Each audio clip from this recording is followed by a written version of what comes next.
Okay, good evening, everyone. Are you all comfortable on those couches there, those sofas? Okay. It's a particular challenge to speak when there's sofas because you can understand, sofa has a certain conducive to relaxation, which usually leads to,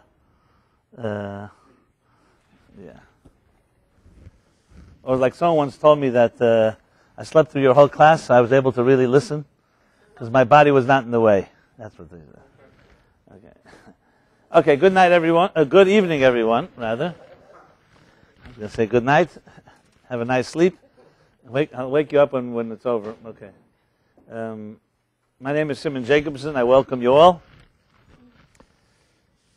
to another episode of Wednesday Night Live, as well as the web audience, all the way to New Zealand. And I send my best regards because there's a woman who listens to this class religiously, no pun intended. I think it's 12 noon there on Thursday. And being that there may be extraterrestrials as well, so who knows who's hearing it out there in outer space, listening to this class in outer space, right? Isaac, I was just saying that being there extraterrestrials, this class is also being broadcast to the outer space, and who knows who's listening there, you know? There were some Jews, they say, on the moon and other planets. Okay, good. So with that being said, we are now just entered New Year, a new month, the new month of Adar, the Hebrew month of Adar, which is a month that is brimming with the energy called joy. As you already know, and if you don't, I'll refresh you. In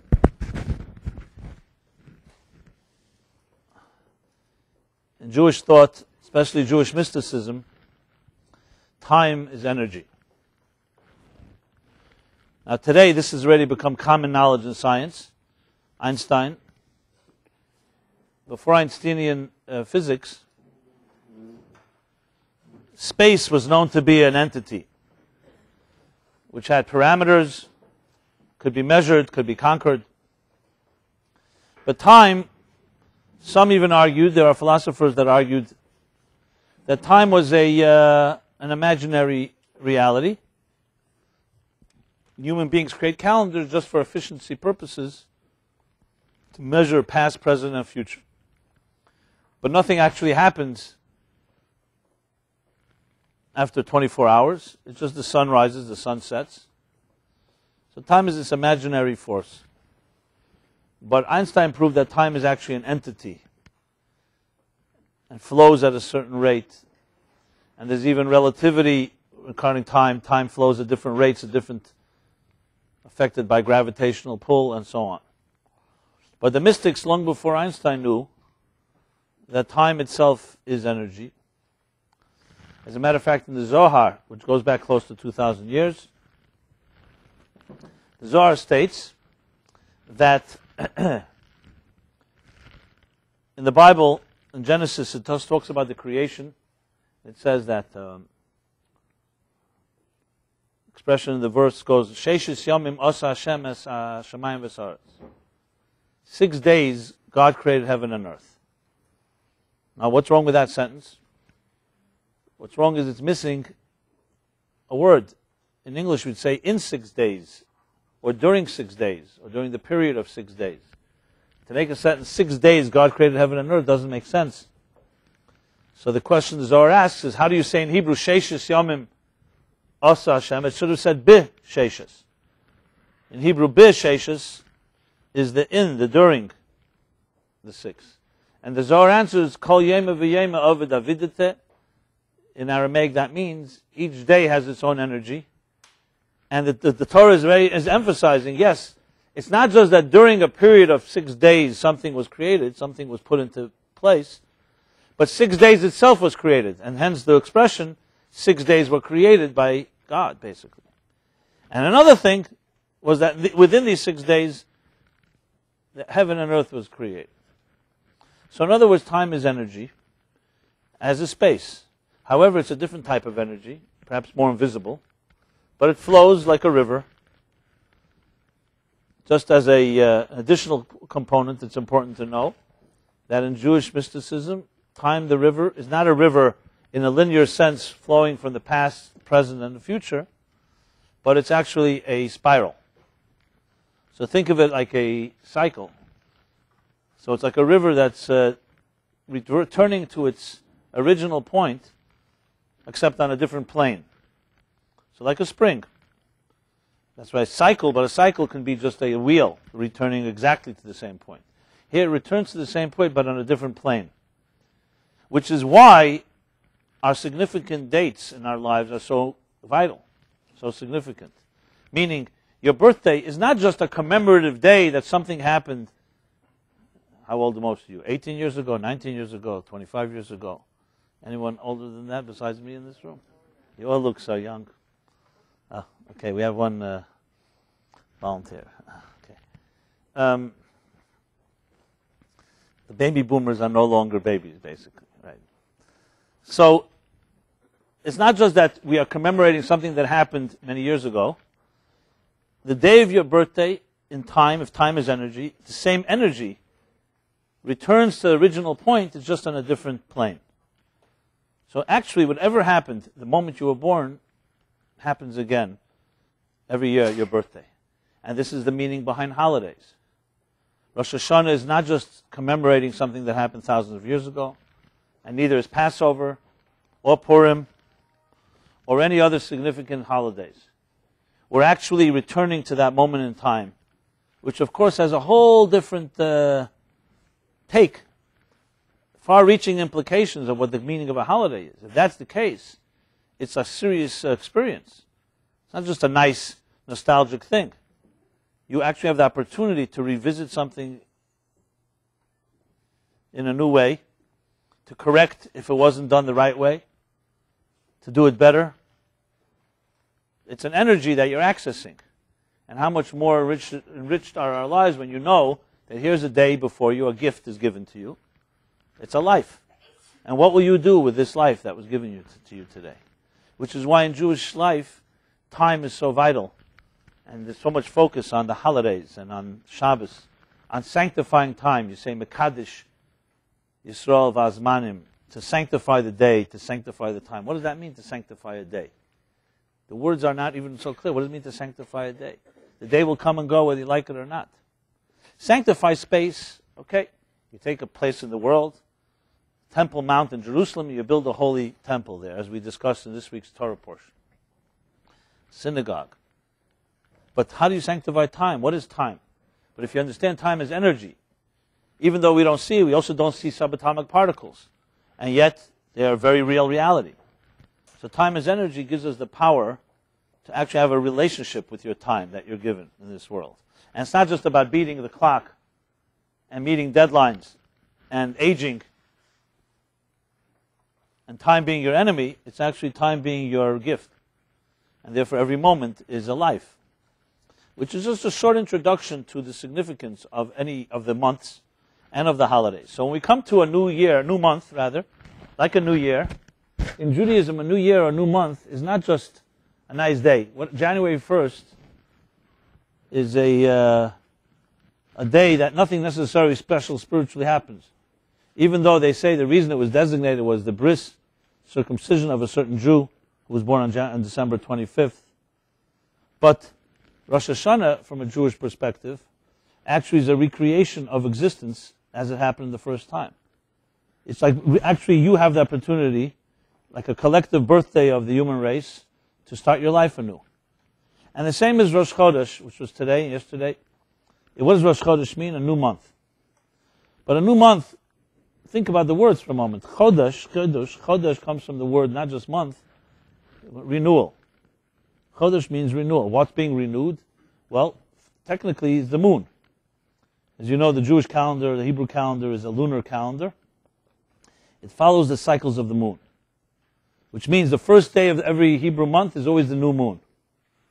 The 15th day of the Hebrew month is a full moon.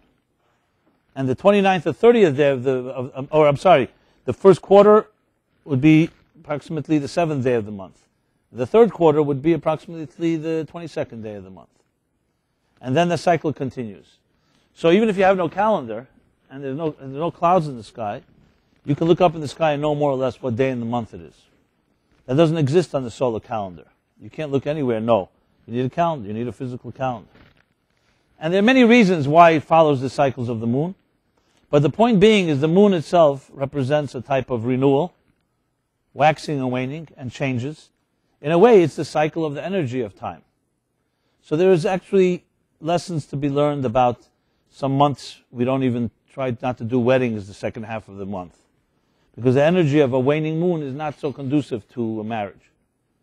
The union of the sun and the moon is symbolic of the union between the feminine and the masculine, and that union is most intense the 15th of the month, when the moon is reflecting the sun in its fullest to earth. So these have deep romantic implications and also spiritual and mystical ones. So when we talk about a new moon, a new month, you're talking about a renewal. Something new happens when the month begins, and it's a new energy. And every month brings with it a whole energy of its own. I did a series on the months a few years ago. It's available online and CDs, etc. So I'm not going into the whole details about the energy of each month. All this was meant to really lead us to this month, which is Adar. So this month is called the energy of joy, of simcha, based on a Talmudic statement, Mishenichnas Adar marbim b'simcha. As Adar enters, we intensify in joy. Now the technical reason for it is, most people would say, is because Purim is this month. The holiday of Purim is a joyous holiday. Take place in 2 weeks from now, on the 14th, 15th of the month, full moon. And therefore, the whole month was transformed into a joyous month, as we read in the Megillah. Chodesh HaShanepach is the month that the whole destiny of Jewish survival was reversed, from brink of extinction to redemption, to renaissance. And thus the whole month becomes a joyous month. But which is an interesting thing. In other words, even though the year of Purim on this day was a very sad day, because they didn't know what would happen on the 14th and the 15th, this was actually about to be the extinction of the Jewish people, the genocide, according to Haman's plans. Today, if you go back to the clock or whatever, almost 3,000 years ago, well, not 3,000, I'm sorry, more like 2,500 years ago, 2,400 years ago, this wasn't a happy day, neither tomorrow. Until the 14th it wasn't really clear what would happen. Yet, as we celebrate it, we begin celebrating today, because in retrospect now we know that it was leading up to joy, which is an interesting lesson of its own, that joy isn't always the joy itself. It's also sometimes things you don't think that are so happy. But when you see afterwards that they became happy, you celebrate not just the day when you had the redemption, you also celebrate the days that led you to the redemption, even though at the time you were blind or unaware of that gift. So it's, I think, appropriate, therefore, to talk about the power of joy in our lives, the secret of finding joy. Especially in our times, many people struggle with this issue, joy and happiness. Especially these days, a lot of somber moods. People are very fearful and uncertain, whether it's about a job, about the future of the economy, the future of the world. So it's also apropos to the times to really talk about this issue of happiness and joy. So on a very ostensible level, externally speaking, it's easy to say, yeah, comes a month joy. The Jews had a miracle thousands of years ago. We should honor that, celebrate it, and recognize that we can have miracles today as well. That's usually what the sermon you'll hear Shabbos before Purim in most synagogues. But the real question is, psychologically speaking, just because the rabbi tells you to be joyous, it doesn't mean you suddenly become joyous. And the Torah does have a command that says, Ivdu es Hashem b'simcha, serve God with joy. Avadat es Hashem alekecha, many different phrases that are stated, you shall serve with joy. Which begs the fundamental question. To command someone to act makes sense. Even if you're not in the mood, the mitzvah is be charitable. God blessed you with something, give it to someone else, even if you're not in a good mood. It's an act. The commandment is not on your feeling. It's a commandment on the action. But how can you command someone to feel something? To say that someone should be joyous, you're saying not just act and do something. Keep Shabbos, eat kosher, put on tefillin, light a Shabbos candle. Those are all expectations, no matter what, do it no matter what, which has a certain power that you commit to something even if you're not always in the mood of it. Fine. But when it comes to a feeling by definition is defined by a feeling. How could you push a button and just say I should be joyous? What happens if you're in a very sad mood? You're not happy, not ready to be happy. Can someone just tell you, okay, I command you to be happy? The same similar question is asked actually about other mitzvahs, which include love. There are two mitzvahs in the Torah that dictate that one should love. One is loving God. V'haftas Hashem alakecha, we say it every day in the Shema prayer. You shall love God. And then there's another one, v'hafta l'recha kamoicha, to love your fellow as yourself. And the word is specifically used, v'hafta, ava. Love is an emotion. You could say this, the mitzvah, for example, do not hate someone. Or the mitzvah is behave nicely to someone even if you don't like them. That makes sense. But how could you dictate that you should like someone that you just happen not to like? I'm sure there's no one here in this room that dislikes anyone in this world, but there are people in this world that just don't like other people. So sometimes it's about us not liking someone, but sometimes the other person is really someone that is evoked many reasons not to like them. And the Torah suddenly comes and says, overlook all of that, and suddenly I tell you to love your fellow as yourself. How can you command someone to love, basically? Which is a mitzvah of the lev, a mitzvah of the heart. So the Maggid of Mezrich, the great Maggid of Mezrich, who was a student of the Baal Shem Tov, the founder of the Hasidic movement, he asked the question, and his answer was the following. He said that the mitzvah is not on the feeling, it's on the meditation that leads you to evoke that feeling. Basically, as the Maimonides puts it this way, that if a person meditates on nature, on the universe, you come to realize that there's a force that put it all here, and you come to begin to feel a love to a higher force. Or if one looks at their own blessings in life, life has many blessings. It's true, most of us really think more about what we don't have, but if you sit back, there are many things that we do have. And when one really concentrates on that, you say, who gave that to me? How did I get it? The mere fact that you're alive, that you could be sitting here and be sane, when there are people who are not at their fault in situations where they cannot be completely in control over their own faculties, and so on and so forth. There are many blessings in life. When you go to a hospital and you see someone struggling to breathe, if you're a little sensitive, you say to yourself, well, why am I not struggling? It's a blessing, which before we say at the end of the book of Psalms, King David concludes, Kol neshama neshama tahalel ka. Every soul, twice, every soul and every soul praises the divine. So the question is asked, what's this double soul? Kol neshama or neshama? So the Medrash says, there's a Medrash called Medrash Tehillim. It's the Medrash on Tehillim. It's like the interpretation, the oral interpretation of the Psalms. So it says, neshama can also be read neshima. Soul is also breath. In Hebrew, neshima, neshama, the breath of life. Which is why breathing is so much connected to soulfulness. The breath of God, vayipach ba'apav, that God, the divine breath. That every breath you take, which is basically every breath and twice breath, means that one breath and second breath, you shall praise the divine. So yes, there was the line comes before the police made it popular. Every breath you take, there is the book of Psalms, every breath you praise the divine. When do you usually appreciate that? Not when you take it for granted. It's when you see the contrast. You see someone struggling.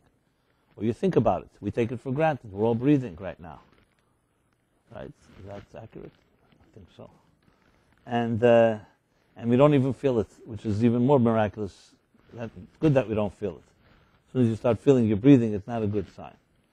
So there are many blessings in our lives, and the Maggid is saying that when you really meditate on them, you begin to develop a feeling of love to the one that gave you that blessing. If you don't meditate on it and you ignore it, obviously it's very easy to ignore God. So that's how he explains the love of God. And similarly, loving another person, it is true that there are people that are obnoxious and may behave in ways that are not very conducive to eliciting love in us. But if you meditate on their souls, you meditate that every human being has something to contribute, that God put them here, and this is not up to us. As the great story in the Talmud, where a very unbecoming human being, a very uncomely person, was walking the street, and the sage says to him, "Kama mechur, look how ugly you are."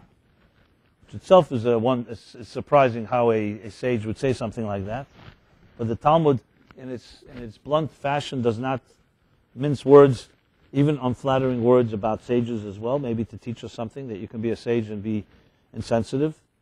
And he says, "Look how ugly you are." And what does he say to him? He says to the sage, "Go to the craftsman that shaped me.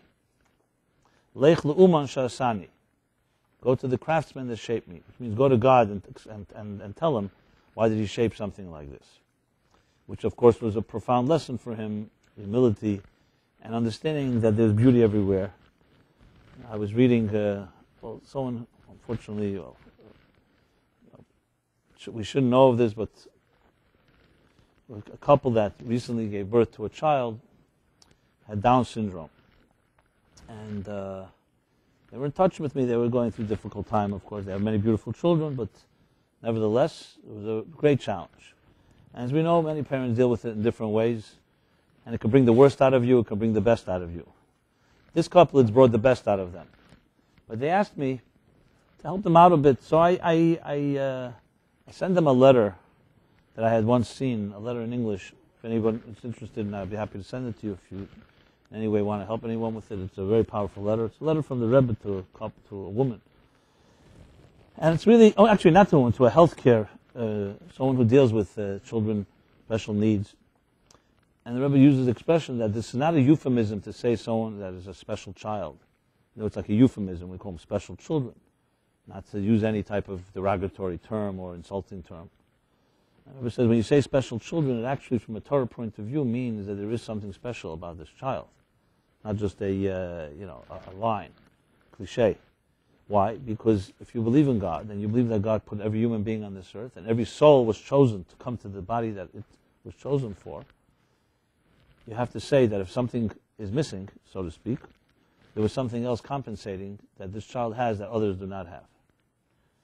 And no one, this is the words that really struck me, there's anyone dealing with children like this that does not believe in the power of the soul, and that there's a beauty in every soul, even if you don't always see it, should not be dealing with children like this. Because it's only those healers that believe that will actually bring the beauty out of that child. You can't bring something out of someone if you don't believe in it. And it's a powerful thing. It doesn't mean it solves the problem, and it doesn't mean it's easy to deal with. But it's a critical thing to know that we know very little about this world. Yes, and there are people who are come down in a perfect package, and so-called perfect bodies, if there's such a thing, and look beautiful and all that. And nevertheless, it's not always that they live up to the soul's potential either. But we live in a world of images, and we live in a world of externals, and even from a Torah point of view, that is important that we have, as they say, the inner should shine through the outer. But it's just a lesson of how we look at life. So to go back to the message, the Maggid is saying, if you truly meditate with humility about other people, even those that may not seem so pleasant to you, there's something in their soul that's beautiful. And if you truly understand that, you will love that part of them, even though there are other parts that may not be so lovable. In other words, it's really about how we look at each other and how we understand what real value is. So again, I want to emphasize, the Torah does not dismiss external beauty. It just says that external beauty is only one half of the story.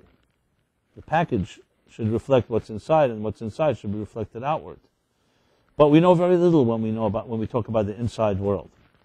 So to go back to our topic here, the same can be applied to joy, seemingly. Or maybe not. Can we apply it? What is it that we can meditate upon? If a person is not in the mood of being happy, or they just feel they're not happy, what is it how could you tell them just be happy? But you'll see from our discussion here that the same answer that the Maggid gives to love can be applied also to joy. But to really go there, we have to step another step inward, so to speak. And this, I want to elaborate a bit more about this whole issue of the outer and the inner, outer life and inner life. We all understand, I mean, anyone with semi-intelligence understands that you think about yourself, you look in the mirror, that what you see is not what you get. Meaning that as much as you see on the surface level, there's always more behind the scenes. No person on this earth would want to be judged purely by what is projected. The question is, if you were to be asked, how much percentage of you is obvious to others, or even to yourself, and how much really lies beneath the surface? If you dig deep, how far can you go? So, it's an interesting question, because if the answer is, let's say 50-50, meaning 50% is visible, 50% you're aware of, there's another 50% that's hidden. So that's not bad. You know? But if the answer is that 99% is hidden, and 1% is what's visible, or even better answer, that we have no clue what the numbers are. Who knows how far it goes when you dig inside of a human being's psyche? What does that tell us about our attitudes? How many of us truly live on that level? If 99% or more of you is hidden even from your consciousness, is on the unconscious level, and most of us are living on the external surface level, what we are so consumed with, what does it tell us about our true perception? What are we perceptive of anyway? So to drive the point home, we have 5 senses, right? We have what we call sensory tools. They're called sight, sound, taste, touch, and smell. How much of those senses control your life? I don't know if you've ever thought about it, but if you think about it, it controls almost all your life. Because most of the day, except maybe when we're asleep, we are interacting with the world through our tools, through these sensory tools. That's the bridge between us and the world. If, just for contrast purposes, if you were to close your eyes, your ears, your taste, your touch, and smell, basically your senses, what would you be left with? You'd be left with you, the inner you, but with no connection to anything outside of you. Because if the eyes were closed, you wouldn't see anything. Your ears were closed, you wouldn't hear anything, and then taste, touch, and smell would take care of the rest of it. So someone speaks to you, you can't hear them. You'd be living in your, in a sense, an insulated inner world, which can be a little terrifying. But one thing for sure, if you were able to isolate yourself in that way, you would then have a little sense of what it means to be, or what your soul is like, or what your insides look like. As it is, none of us can really shut off our senses, even if you wanted to. So basically, our senses really are more or less control of everything. You can be very profoundly connected to something internally, but if something passes your vision, or a sound, suddenly you can be pulled out in a moment. So how much of our lives are being defined by our senses? And when you if you can come up with an answer to that question, and I'm not suggesting you will, but if you even think about it, it can be quite disillusioning. Because what does it say about our full perception of things? What does it mean to really understand yourself or understand other people if the senses have so much dominance over us, if they seduce us all the time? And they do. I remember when I was going to yeshiva, so I was first introduced to a concept called despondent. Some people translate it as meditation. It's not quite meditation. But Ari Kaplan has his analysis of meditation, despondent. It's a little more than that. But I was explained, what does it really mean? And there are people who mastered this art, that they're able to focus in on something and concentrate on it without any distractions for hours. And then I asked, I remember the person who told it to me the first time, I said, so, are you able to do it? He said, not really. And I thought to myself, I said, I don't know if I can meet anyone that can do it for 60 seconds. Can you take something to think about for 60 seconds and absolutely not be distracted by anything else? Well, if you're a BlackBerry addict, definitely not. But even if you weren't a gadget person, it's extremely difficult. Forget about your senses. Just your mind starts racing this thing, that thing, that thing. You need, number one, is to be ultimately, fundamentally secure with yourself to be able to do that. Because if you're a person that is running for your life, you always have to be vigilant. Where's the next enemy going to come? And 60 seconds can be threatening.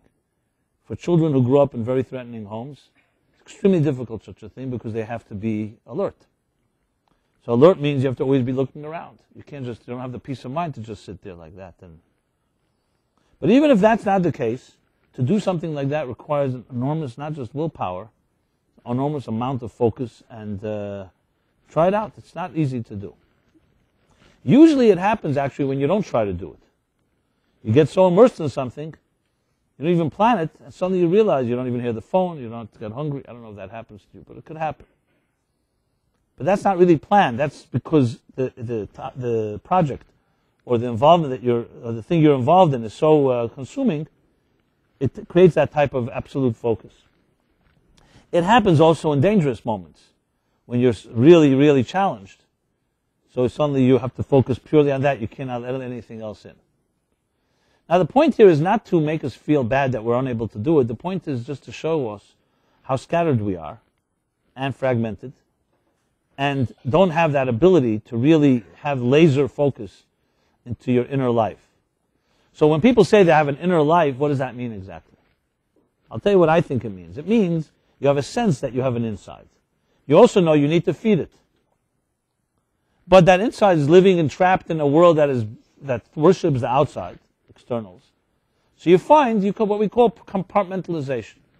You find times, weekends, evenings, vacations, trips of different sorts that take us to a place where we are so-called allowed to nourish our inner self. Whatever that means. For some people it's through romance. For others it's music and it's art. It could be today,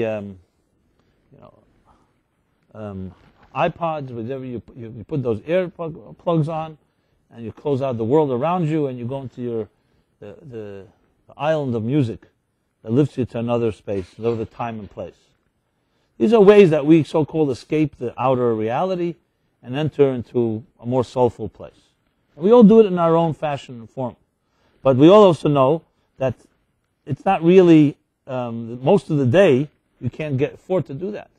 Because there are people demanding things from you. And you have responsibilities. And then we have issues. And we have challenges. A lot of words that we use today. Anybody have issues here? Quote unquote issues. And we have healthy relationships and we have unhealthy relationships. And then of course we're all blessed with parents. So we have parents to deal with, for good and for bad. And we have voices that haunt us, and ghosts that haunt us, and skeletons, and the list goes on. So this inner life that we have is a very complicated one, or else we wouldn't be spending billions or trillions of dollars on therapy, trying to understand what's going on inside of you, things that are invisible. But you have to know, and I don't want to call it an enemy, but it's close to it. The enemy that we have is our distractions and the seduction of our senses. So for all the beauty of sensory tools, the ability to see beautiful sights, the ability to listen to beautiful music, the ability to speak, to teach, to communicate. These are all great gifts. But you have to also remember the senses have another side to them. They are sometimes in control, and they distract you from what really matters. Which is perhaps one of the reasons that we cover our eyes when we say the Shema, that most famous of all liturgy, in Jewish liturgy, the Shema. So you say, Shema Yisrael, Hashem Elokeinu, Hashem Echad.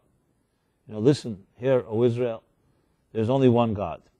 And it's interesting, we close our eyes, not our ears, even though Shema means to listen. Because the word Hashem Echad, and where the emphasis is all on that last word, Echad, is the focus on the integral unity of existence. Not just that God is one, but that there's one reality. To understand that there's one reality and not many requires you to leave the world of fragmentation, which is so captured when we look around. We look around in the world, we don't see unity, we see different things. We see diversity. When you listen, you hear different things. It requires a particular meditation, a particular journey inward to recognize that there's an integral unity that connects it all.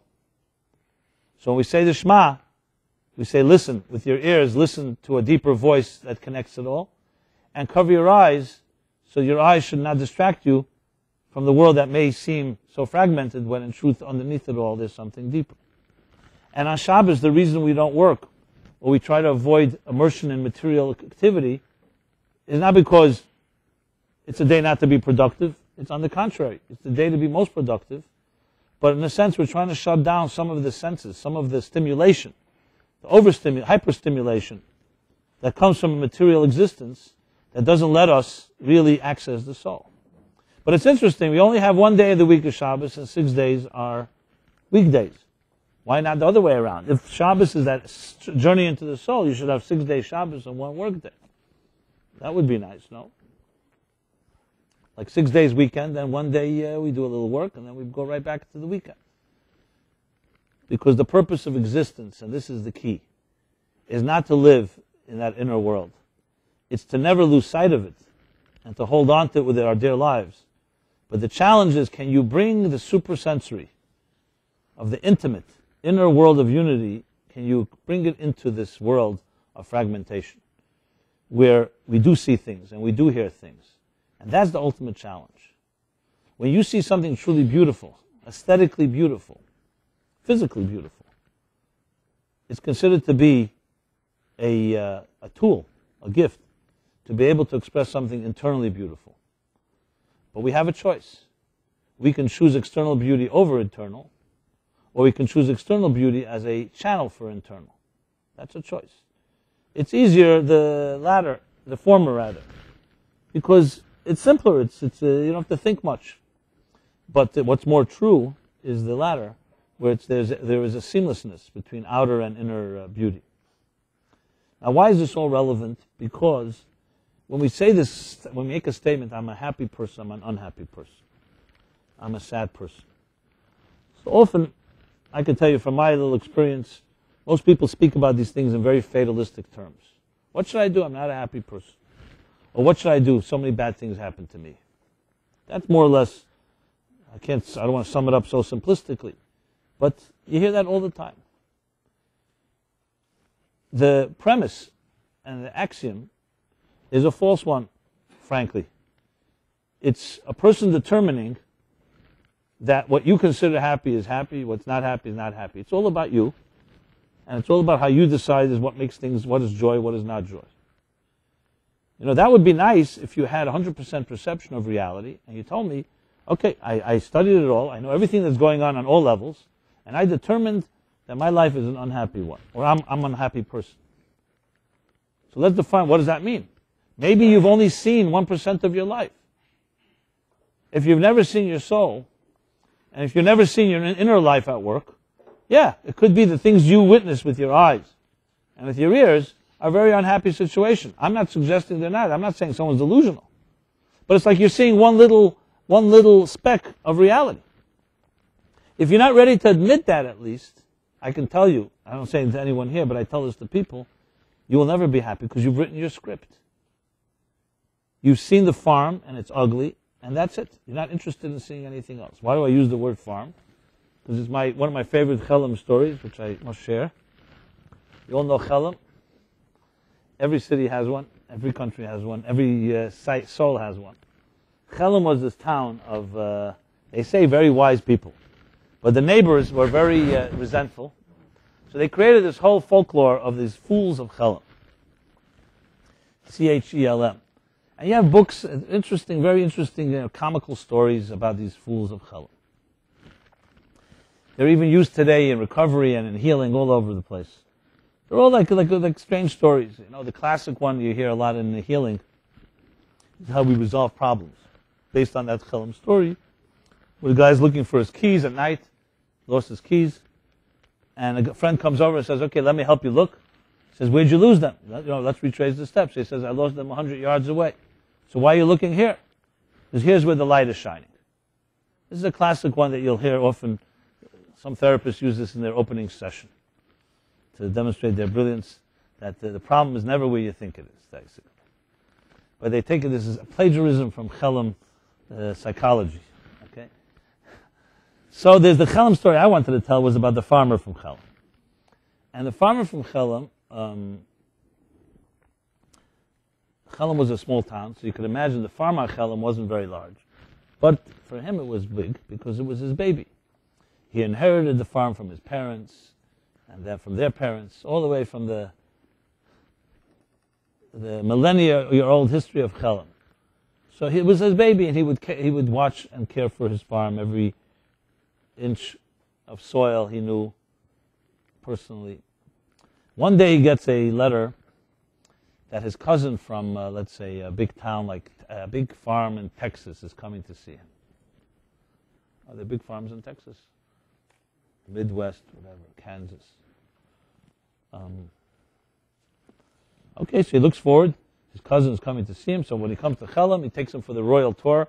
He's taking him around to show him the farm of Chelm. Afterwards, they sit down to dinner. So he says to his cousin, what do you think about my farm here at Chelm? He says, it's very nice and cute, but it's tiny. I've never seen something so small. And the Chelm farmer is taken aback. He's insulted. Oh, you mean it's tiny? And how big is your farm back in Texas? So how is he going to explain a farm that's hundreds or thousands of acres to a guy that has barely, I don't know what, a few acres, not even an acre? So he says to him, well, let me put it this way, to give you a little context. It takes me all day to travel with my tractor from one farm to the other, from one end of the farm to the other. So the Chelm farmer suddenly, with compassion and empathy for his cousin, says, don't feel so sad. I once had a tractor like that too. So, now, if we were to pass out a questionnaire here and ask the question, are you open-minded or closed-minded? Are you objective or subjective or narrow-minded? How many people do you think are going to check the box? I'm narrow-minded, closed-minded, and subjective. Because you see, part of being subjective, it makes you feel that you're objective, obviously. But the fact is, even if we're not malicious, we're only as objective as our perspectives allow us. We all have our farms. This Chelm farmer was not malicious. He didn't mean anything. He had no clue. He could not fathom a farm of that size. He could never even imagine. So he said, it takes you all day to travel from one end to the next. He was sure it's a vehicle. Because he remembered that he once had a Shmata jalopy tractor like that too. And it took him all day to move from here to here. That's how he understood it. So if you heard a statement, you'd think, okay, wow, what a terrible tractor. There must be such a broken tractor, the Texan farmer. But you have to always go back to the assumption. It's all based on your farm size, your context, your perspective. If your perspective was small, your conclusions will be small. So there's nothing wrong with that as long as you acknowledge it. So we all have our farms, we all have our perspectives. Hopefully in life, as we grow older, and we climb the mountain, we see a broader horizon. Which doesn't mean you know less, but it just says, wow, there's a lot more that I don't know. If we were able to really make emotionally that statement in our hearts, I can tell you most of our problems would be resolvable. Not that they would go away, but then you wouldn't be in the way of solving them. Most of us are in the way of solving our own problems because we are convinced of things that we for years have been either convinced ourselves or someone else convinced us. When it comes to joy, this is the ultimate sacrifice, this ultimate, carbon. The ultimate, I didn't mean it that way, I meant the ultimate consequence of a limited perspective is how you see yourself as a happy or unhappy person. Why is it, for instance, simple question, two people suffer exactly the same much. Two people come out of the Holocaust. And one is broken and bitter and cannot handle their lives. And the other can rebuild. So ostensibly, almost like if you were really arrogant, you'd probably say, oh, this one must have suffered less. So he could rebuild. That one suffered so much. That's not the case at all. There must be something in one of them that was able to be more resilient or deal with it. What was it? So then the next answer many of us get, well, we're just wired that way. Some are wired to be more resilient than others. Well, is there documentation that can prove that? Probably not. Ultimately, the answer is that we all have the ability to be that resilient. The question is whether we access it or not. That question is whether the influences in our lives, of our parents and of those that protected us, projected such confidence or not. That's a much more likely answer. In other words, it's not just a black and white objective answer, oh, this one suffered less, so therefore they can handle things more, this one suffered more. It's not the case. I've seen people, I don't know if anybody suffered more than they have. And not that they're oblivious, and not that they forgot, and not that you don't forget real suffering. There's no such thing for a human being. Is there something they're able to access a deeper reservoir of their soul? And it all begins with them allowing themselves to even acknowledge that there's that reservoir. You don't allow that in, there's almost no hope, to be very honest, unless God creates a miracle. I don't want to sound so fatalistic because that's the exact opposite message of the discussion here. But if you don't have that humility to be able to say my farm is small and I don't have the whole thing figured out, you will then be in the way. How could someone help someone that is convinced that they haven't figured out? And they don't. So if your life was working, fine. You think you figured it out, go, feel good. But if it isn't working, you should be the first person to say, maybe there's something I don't get. And I don't just mean lip service here. This is, about a deep awareness. I have not done scientific studies, but I've looked and met and been around many people who suffered. Thank God I was blessed. I'm one of the spoiled American boys that was born here, not under Stalin's Russia, and not under Hitler's Germany, and not in Eastern Europe during those terrible years. But I was around people like that, including my parents and including relatives and so on. And now you observe. And I know many people who are children of Holocaust survivors are actually victims by extension as well. And you observe why one different than the other. It always comes down to absolutely parental influences for sure. How your parents dealt with problems is usually going to affect how you do.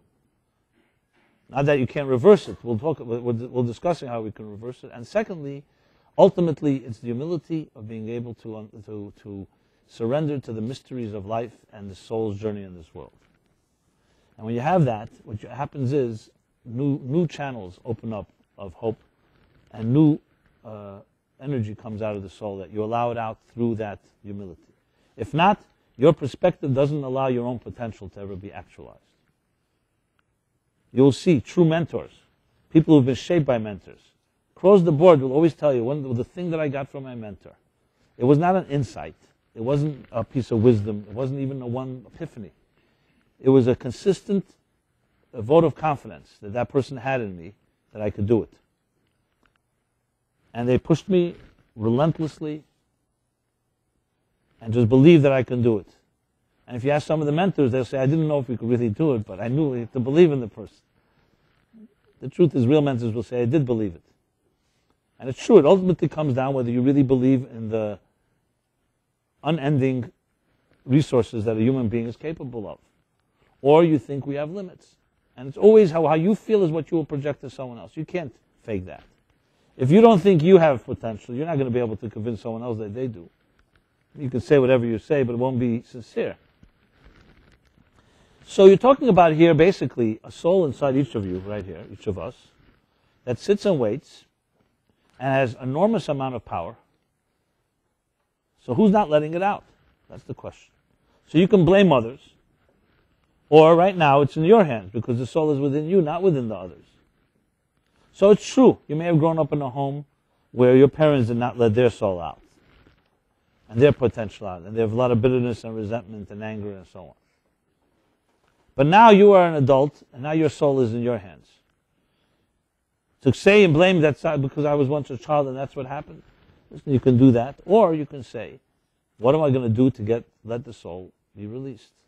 This is the true challenge when you say the commandment to be a joyous person. Because the soul by nature is a joyous entity. It has no reason not to have joy. It comes from a world where there is no pain and suffering. And it understands that there's a mystery to life that never meets the eye, meaning that with the naked eye cannot see. So though the journey sometimes is rocky, and sometimes there are points in your life that are definitely sad and painful, from a soul's perspective, it's a journey. And the journey never ends. That doesn't mean the soul is not pained by the pains of our lives. It just means it's like seeing a bird's eye view. If you have a bird's eye view, you never see the moment, and you're never consumed by the moment. There are people that live there that way. And that's why they're not completely destroyed or devastated even by the worst things. Because they truly believe, because their soul tells them, that there is a better tomorrow. It's not just words. You know, people tell me, if I tell them, listen, it's going to pass, and things will be better. So usually we take that as words, yeah. But what happens if the soul actually feels that inside of you? It will get that message to you one way or another.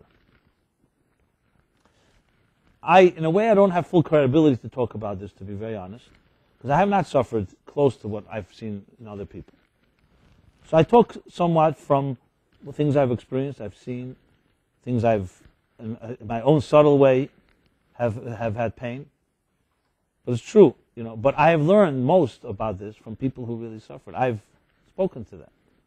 And I remember vividly, more than one instance, but one specifically comes to mind of a person who, terrible childhood. We're talking about serious sexual abuse, consistent for years. No one can even imagine what kind of murder that can do to a person. When I first became exposed to these ideas, the first thing that was shocked me in the first place, I didn't even believe it to be true. Because when you don't have any experience of your own, you can't, these things sound insanity to you. I remember when a fellow came to me, this class many years ago, and he said to me, he wanted to talk to me privately. Now he was almost double my age at the time. I was 26, 27. Years ago, and he was maybe 50. Besides the fact I felt, teaching a class, it's one thing. I was teaching not my own teachings. I teach what I've heard. He was coming to me to talk to me personally about something. But then when he started telling me what he was telling me, I really felt inadequate, absolutely. So he told me, basically, after sharing some things, he said, I have to tell you, I learned love from a dog. Those are his words. I'll never forget it. My father was an alcoholic. He used to beat the hell out of us. I was the oldest, especially when he would try to beat my mother. I would always get in between, and I got it even worse.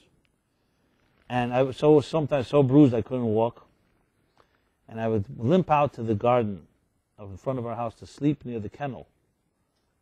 And it was only the dog that soothed me. I remember this like today. It was in my office. We're talking now almost 30 years ago, 25 years. And I was listening. First I said to myself, this is ridiculous. I can't believe it. I mean, not that I thought he was lying. I said, something's wrong. It doesn't make any sense. Couldn't believe that's possible. But then as he spoke, I realized, where do you come off? I said to myself, saying that. Just because you don't know that it happened, you've never seen it happen, doesn't mean it didn't happen. And I knew it did, because, this person was not telling me, why would he tell this to me? But for the first time, it was like a real emotional epiphany, you can say. I, in a way, lost my innocence that day, in a very deep way. But I also found something, because I learned much from this person. And I think he learned something from me. I said to him, look, I cannot even go into your shoes because I can't relate to it. First of all, I can't relate to a parent hurting a child altogether. I never saw such a thing, and it doesn't make any sense. How could you hurt your own child? The whole thing, doesn't make sense. Not on paper, not biologically, not in any way. Yet, it happens, unfortunately, much more than we would like to believe. But I will tell you one thing. I have seen light in my life. And I have no doubt. And I remember I said to him, let's try an experiment. Let us see if the light that I have seen can be more powerful than the darkness that you have seen. And I have to tell you today, completely against his beliefs, he's married with a child, lives in Jerusalem. And I meet him, every time I meet him, I don't bring it up because I don't want to bring it up if he wants to bring it up. But we look at each other, we both remember quite well. And what I saw was that though I come from, as I said, from almost a different perspective because I didn't really have such thing in my personal life, but seeing it in others, in a way, teaches you something about a reality that's beyond lightness and darkness. And if you can reach a place like that, yes, you can have a certain connection, and healing can take place. And to his credit, he was able to reach a place in his soul that was transcended even those nights, and even all that pain. That doesn't mean he forgets, but he found something new. He found something he didn't find. And the strange thing that usually you hear from people who've come to a place like that, would I have ever found the depths of that part of my soul had I not suffered? Which is almost like a very ironic question, because it means I would never have gone so deep if everything was going so well. Which of course begs the question, why did God make it that way? The only way to reach the depths of your soul is only if you really are deprived to that extent. Is that the only way? Is that what we're supposed to be looking forward to? So my answer is absolutely not. I can speak for myself. I've learned through people like that to reach to unbelievable levels of my own soul and to other people's, because I listened. And you're empathetic to another, you can in a way connect. Not necessarily you can walk the steps of their pain, but you can connect to profound experiences. Now, I say all this, we talk about joy, and we're not going to talk, as you know, I like to talk bluntly, and not just saying Purim is joyous, let's all put on masks, and we'll dance for a night. That's all nice and good. Fine. That goes without saying. You don't need me to tell you that. The question really is, the challenge is, can you truly find new rivers of happiness that flow out from your soul?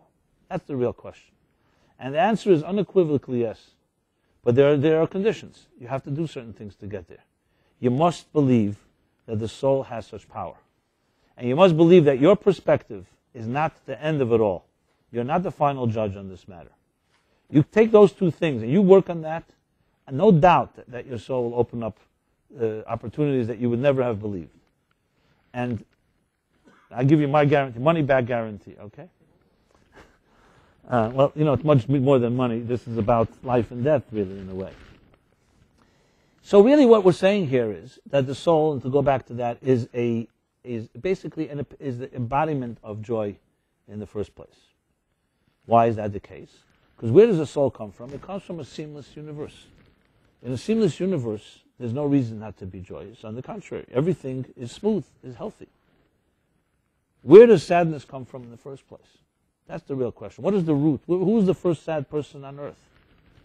Were Adam and Eve in the Garden of Eden happy people or not happy people?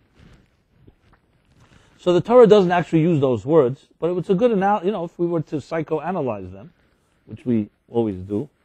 So let's psychoanalyze Adam and Eve. So the Bible says the following, that Adam and Eve were created, and they knew they were for each other, soulmates. Not that they had other options, but maybe that's good. Only one person on earth. We should all have it that way. Options. You ever go to these restaurants where you get like a menu like 30 pages? I know some people like it. I don't know. I can't handle it. Which is what caused me actually to write an article a few years ago in honor of Purim called The Power of 8 Seconds, I think. I figured out that from the time you put food into your mouth until it goes down the, what is this called? The esophagus. I'm not going to describe what happens afterwards, but at that point is around 7 to 8 seconds. And on this 7 to 8 seconds, the whole food industry is built. That taste. It all ends up to be the same mush, basically. Healthy. Think about it. 8 seconds, 7 seconds. Try it out. But just to talk about externals, how much power they have. And even if you know it, it doesn't change it. That's the thing. That's the real beauty of the human race. So Adam and Eve, it says in the Bible that they were soulmates. And then they were told that there are beautiful trees in this garden, and you shall eat from this tree, tree of life, and you shall not eat from that tree, the tree of knowledge. And the rest, as they say, downhill history. Of course, the forbidden is always more alluring, and the story with the serpent. And the Torah continues, Adam and Eve ate from the tree of knowledge.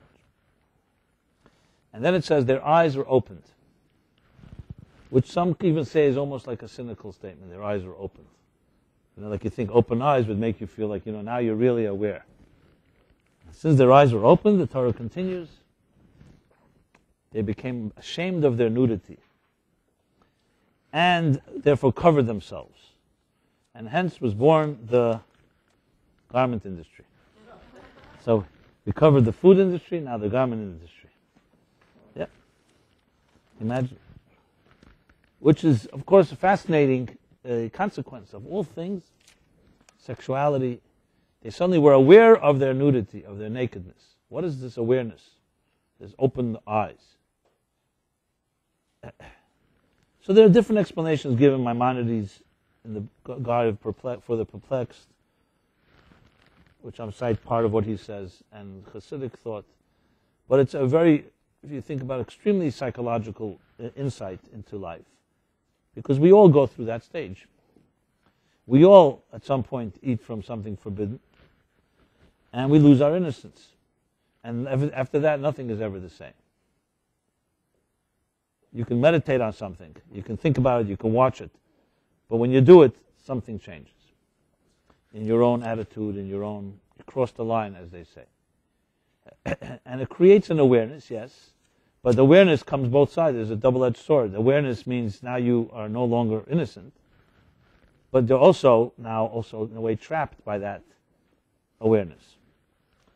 But it's interesting how the Bible puts it, is that they were aware of their nakedness, they were ashamed of their nakedness.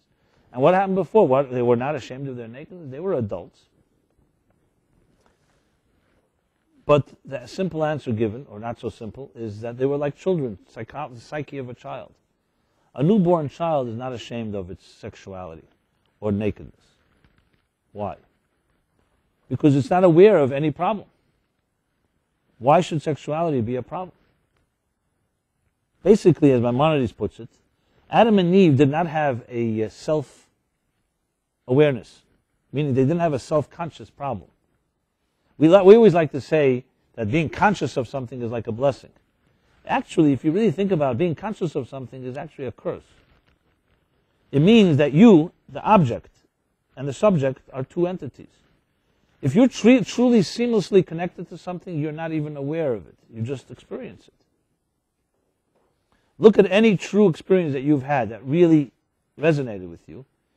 There comes a point where you can't distinguish between you and the experience. As soon as you can, and you can step back, you have two things going on.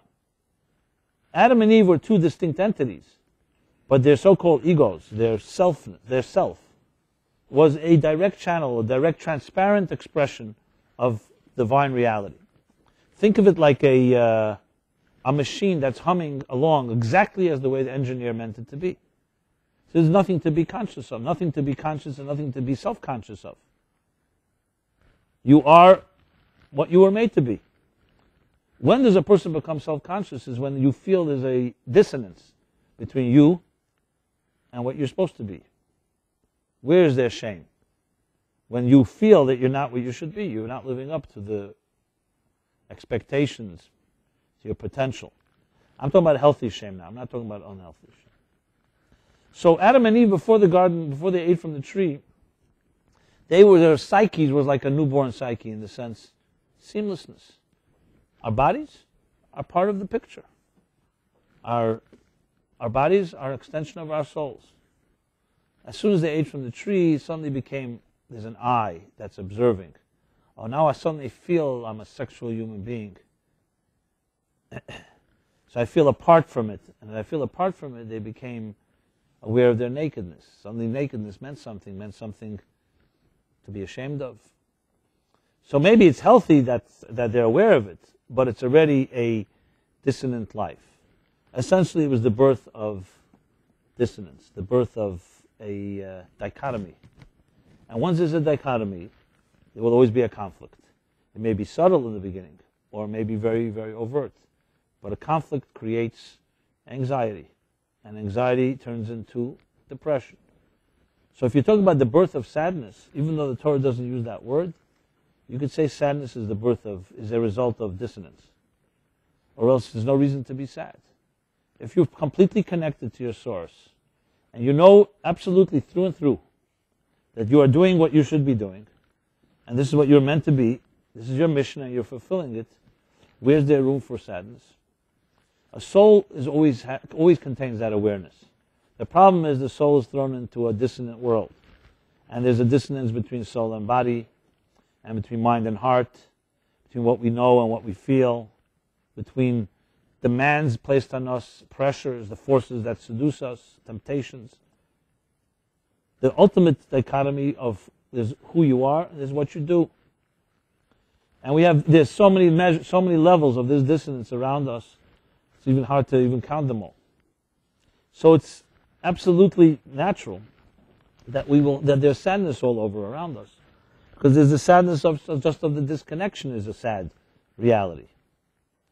I'm not trying to over-philosophize the word sadness. Sadness just means I feel sad. The most traumatic experience in my life, just to use myself as an example, was when my father passed away. I remember it vividly. I'll never forget it. And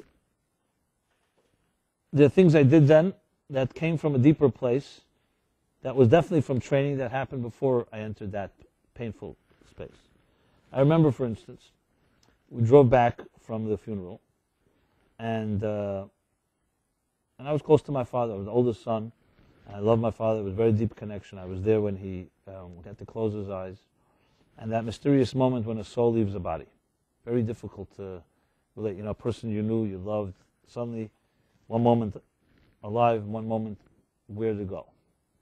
Impossible to understand. The pain is, it's not just the pain of the loss, it's the pain of all losses, really. Talk about dissonance, the disconnection, the permanence of it.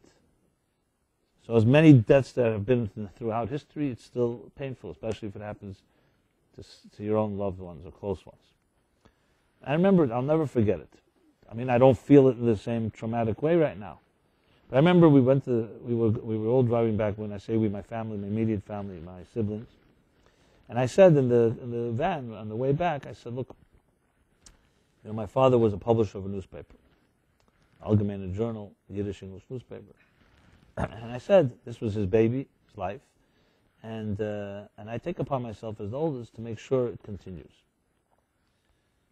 It was not even a question that I would do that. It wasn't even planned. I just said that. I said, that's honoring my father. And I remember my siblings were arguing with me, let's wait till after Shiva, then we'll make a decision. And I said, look, if we stop it 1 week, it's not starting again. Let's not kid ourselves. I don't want it to die by default.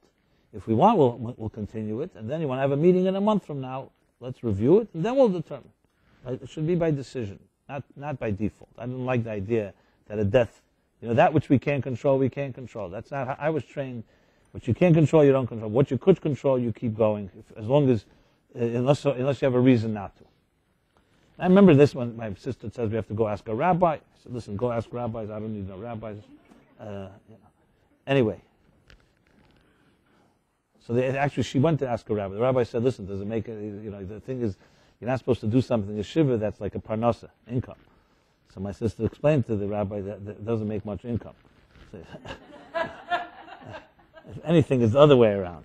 So on the contrary, it's very apropos for sitting shiva when you're crying. You might as well cry over the deficit too. It doesn't help. It helps the sadness maybe.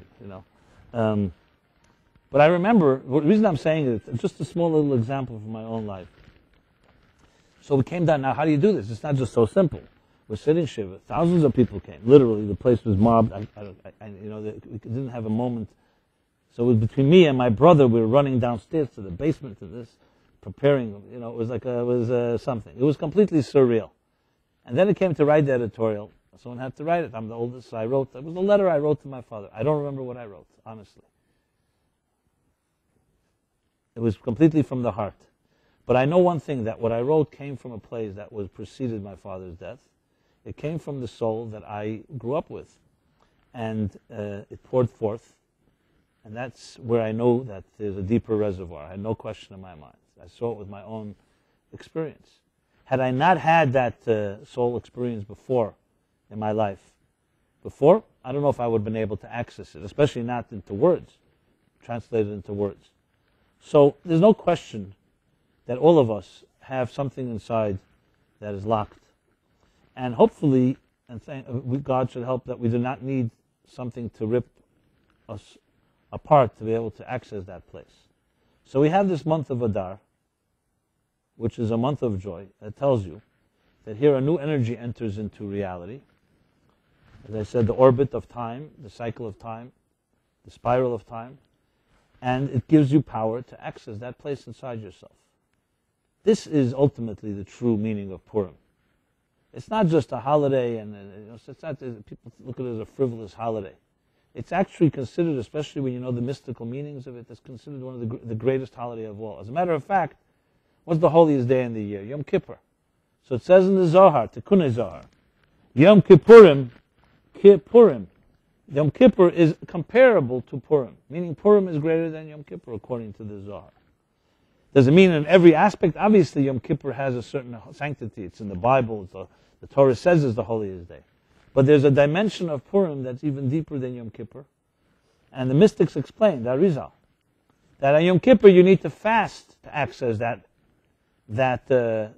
dimension of your soul. And on Purim you can feast and drink and celebrate and access it. So which is greater? On Yom Kippur you have to deprive yourself in order to access that dimension, and on Purim you can indulge yourself, so to speak. And the Zohar says that's greater because it means it can permeate even that external dimension of our lives when we eat and celebrate and send gifts to each other. It's even a work day. I mean, technically some people don't work, but it means you can carry, it's not Shabbos. You can handle money. And yet on a day like that, on a so-called mundane day, you can access such a dimension. So when it comes to ourselves, what it really means is the following, as I said. There are two conditions. Condition number one is, do not think that not to be convinced that your farm is the end-all of it all, meaning that you got a picture and there's nothing more. And two, the opposite, to understand that your soul has power far beyond that you can never imagine. And they're interdependent. When you have that first humble recognition, the second one comes pouring out. It's a formula that will always work if you allow it to. Now the work that we have to do is to get there. It's not so easy. Because if you're accustomed and you've convinced yourself and you're already hypnotized and seduced by your sensory world, it's not going to be easy or simple to just drop that. So maybe these economic conditions, which is humbling many people, forces everybody to maybe look around and say, maybe there's a farm I haven't seen. Maybe there's a bigger picture. And allow ourselves to go there. The Alter Rebbe uses an expression which is a very powerful one. He says that ultimately the whole Torah or Chassidus comes to teach us how small we are and how great we can become. So there are people who know how small they are. And they're always reminding themselves and others of that. Self-defeating. And then there are people the other way around. They know how great they are, but they don't know how small they know how great they can become. And they don't know how small they are. You know, when you teach someone, for example, art or music, even if they're a beginner student, you always want to give a perspective. Right? So you show people what the masters have achieved. Look at the masters. Their art, their masterpieces. Or musicians with the classic musicians have achieved. So you have a backdrop. Think of it this way. If you wanted to draw a circle, how will you know if your circle is perfect if you don't have a perfect circle upon which to juxtapose your imperfect one? So to have a standard is always necessary in any type of system. To know something much greater than you are. So it's critical to have that, not to deceive yourself, you're already there. To know how small you are. But at the same time, there's another side, which is to know how great you can become. And in truth, when you know how small you are, you allow the greatness to emerge. So, to sum it up in the words of joy, in the context of joy, are we pre-wired to be joyous people or not, happy people or not? Yes, we're pre-wired that every soul is happy. Your soul is a pre-wired happy entity. The question is, how much of that soul has occupied your life? And then direct proportion to that will be the level of the joy you can generate. And therefore, it is not like pressing a magic button. But yes, we can generate joy in our lives because it's not nothing new. It's in there. Think of it as a faculty within you. You have a faculty called love. You have a faculty called chesed, gevura, tiferes. And there's a faculty called joy. Simcha. That means there's a force inside of you. It's a tool, faculty, that's waiting to be released. And how do you release it? One is, as I said, a certain humble humility. And another is the confidence in that potential. People that are around you can help you get there because they build that confidence as well. People who have that attitude will help you feel the same way. I was in Moscow a few weeks ago. So someone took me for a tour Saturday night to the Red Square, the Kremlin. But that was not what impressed me so much. What was impressed me actually was on the way out of there, he shows me the highway that was built, going away from the Red Square back to the town. So this highway is very, very wide. Wider than any highway I've ever seen. Wider than the Santa Monica Freeway, Boulevard. And he told me that this width of this highway is not one built by the communists. The communists definitely built the whole Red Square and the Kremlin, which was once also the place of the Tsar. But the highway was built by Peter the Great because this was the road that they used to march out to the war. And the Russian army had a custom that when you marched to war, you marched with what's called breitkeit, with a certain confidence in success. And they marched with victory marches. And the width of the road was a type of gave people the confidence that right when they start marching out, they go with that type of absolute confidence that they will succeed. So you may have heard the custom some armies had that as you march out, you march with victory march. You haven't even fought a battle. Why are you marching with victory? The answer is it instills confidence when you know at the outset that you can win. Look, take a case in point, Vietnam. So both, number one, no one knew what they're fighting for, which is immediate demoralizing thing. You don't even know what's considered a victory. What is considered a victory? And two, no one knew that no one had the confidence they can be victorious. How can you fight a war when you don't know there's a light at the end of the tunnel? So the deep lessons for this in psychology. If you do not believe that you can win, you're already lost, more or less. The only hope is that the other person also doesn't believe they can win. So maybe then the question is who hopes less, who has less. But I don't think that's something we should to want to look forward to. But if you are confident that you can win, and this requires not just some delusional thing, it requires understanding of yourself, potential, even humility, knowing that there's things that forces and strengths you may have you don't even recognize yet. It changes everything. The Jews have a custom, the Torah says this, which is the code of Jewish law, writes that on Rosh Hashanah we dress in white. And he says, why? Because there was a custom in the Middle Ages, or at some point there was a custom, that when you stood before a court of law, if you were not sure of whether you're guilty or not, you wore dark, because you may not be. If you knew that you were innocent, you would wear white. So he asked the question, this is before the judgment day called Rosh Hashanah, why are they wearing white, the Jewish people? And he answers an unbelievable answer. He says, Kama ufya shalom, the ufya shalom is with the personality of the Jewish people is such that they know the secret of God's personality, and that God will definitely forgive. Before they even go to court of law, they're already completely confident, so they dress in white, and that's that. So it's not just a nice statement, it's a certain respect and understanding of the unfathomable and infinite forces of the soul, and that ultimately, God is not an angry entity waiting to strike us with lightning when we misbehave, as Woody Allen would have us believe, or other stereotypes, but that there's a fundamental relationship. If you believe in the love that you have and that you have to someone else, nothing can stop you. There's not taking no for an answer. As you've heard from me many times, the whole power of Yom Kippur, talking about Yom Kippur and Purim, is that Moses did not take no for an answer. That's why Yom Kippur is such a sacred day. God tells Moses, I will not forgive the people for building the golden calf. They did it maliciously, intentionally, premeditated, the whole works. They heard, do not build false gods, and they built a false god 39 days later. And these were not ignorant people. These were highly enlightened. They had seen miracles. They were educated. So Moses says to God, no, I don't accept your no, and I insist on you forgiving them. Imagine the chutzpah, he's standing on a mountain with God. God says no, and Moses doesn't give up. He will not give up. How did Moses know that he would prevail?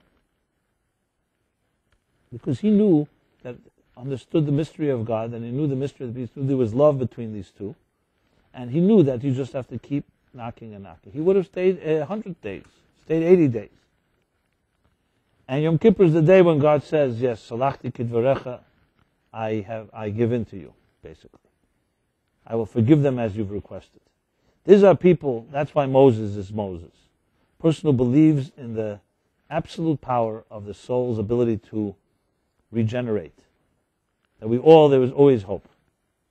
And there are many lessons in this, but when it comes to ourselves, we may not be Moses, but hang around people that believe in you. Find people who believe in their own souls, and you'll see it opens up new doors. And secondly, don't be so convinced of your own fatalism or that it's all over and so on. No matter how difficult a life can be, there are resources that you may not be aware of. And any wise person would know that you never write anything off. Definitely not yourself. This, in essence, is the story of this month of Adar, that joy is accessible and happiness is accessible. And there are people who may have 20, 30, 40 years of their lives not felt happiness. If they apply this, it can change. There's no question. And it all comes down to how we look at ourselves and how much we worship our perspectives and how much we worship the externals that so distract us and how much we're able to acknowledge that there's something more. Now, there's a lot more to say about this, but I don't know how much more I don't want to go around repeating the same thing in different words. The fact is, this is something it can take a lifetime to teach ourselves, but who has that much time, right? So it might as well begin. You have the month of Adar before us. It's a gift. It gives us that opportunity. If any of you have a lot of darkness in your heart and soul, why don't you come and speak to me? As I said to that guy years ago, let's see whose light and whose darkness will prevail. Because one thing I've learned is that the persistence wins. If you're persistent with the belief and confidence in a person's potential, even if they keep saying no, no, no, no, you get through. It takes time. I've seen it many times. So find people that can speak to you that way and that don't give up on you. And above all, don't give up on yourself. That's the most important thing of all. So, who knows, this can also have an impact on how you attract or repel your potential soulmate. Because remember, if you are a person who's trapped in that old place, it could be another person will not be able to enter. You won't let them in, they won't want to come in, or vice versa.